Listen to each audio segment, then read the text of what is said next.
Okay, so now that we have an expression for the relationship between linear velocity and angular velocity, and we know the ideas about centripetal acceleration, we can go back to looking at orbits. So if you look back, and I'll put a link in the description below to a video where I modeled the motion of an object near a planet, we're going to do that again. Okay, but this time we're going to make it into a circular orbit. We're going to calculate what you need to do to go in a circular orbit. And then I will also do geostationary.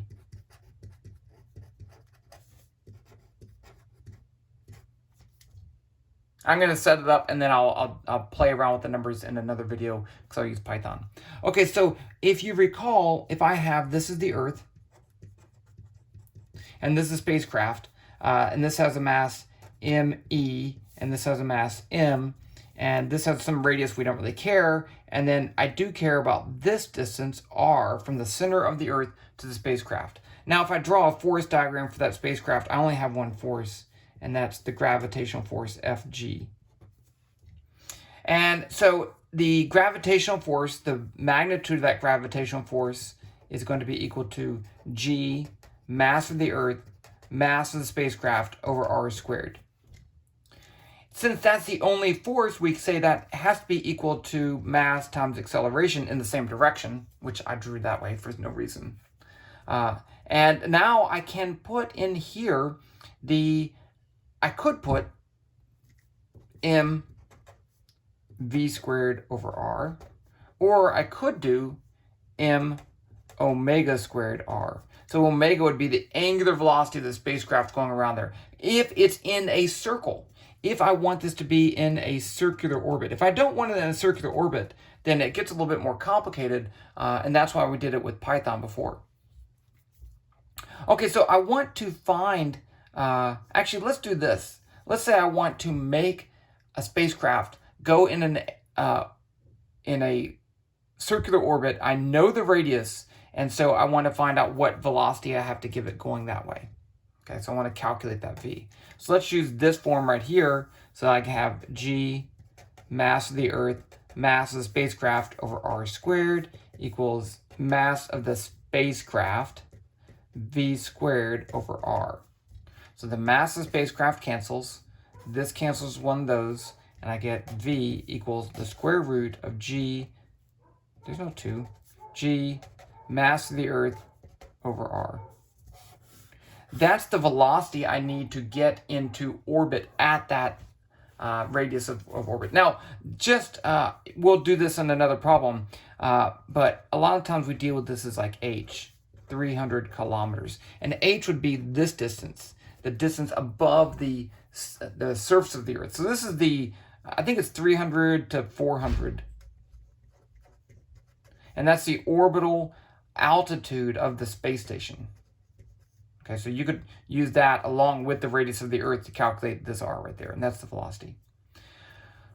Okay, now let's find how long it takes to go around. So I could use this velocity, but then I need to know the distance too. So instead, I can just use the angular velocity. So let's solve this for the angular velocity as a function of orbital distance.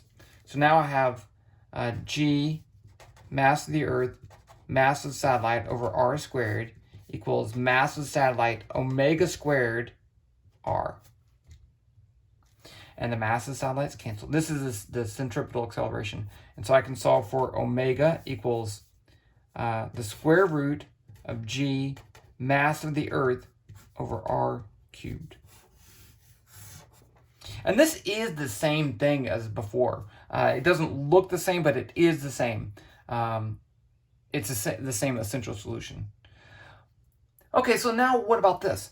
How long would it take to complete an orbit? So now we can think of this thing called the period. The period is going to be equal to, let's write omega delta theta over delta t.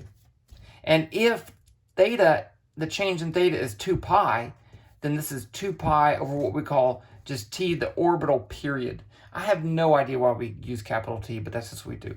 So now I can say t equals 2 pi over omega, And so if I know the angular velocity, I can calculate the orbital period. So this is radians and radians per second. So the radians cancel, essentially, and you get this in seconds. So if I do that over here, I get T equals 2 pi times r cubed over g mass of the Earth. Now, if you plug in the values for the space station, this is about 90 minutes, but I'll do that in another video. What if I want T to be equal to 24 hours, which is, convert that to seconds, I'll do later. This would be a geostationary orbit.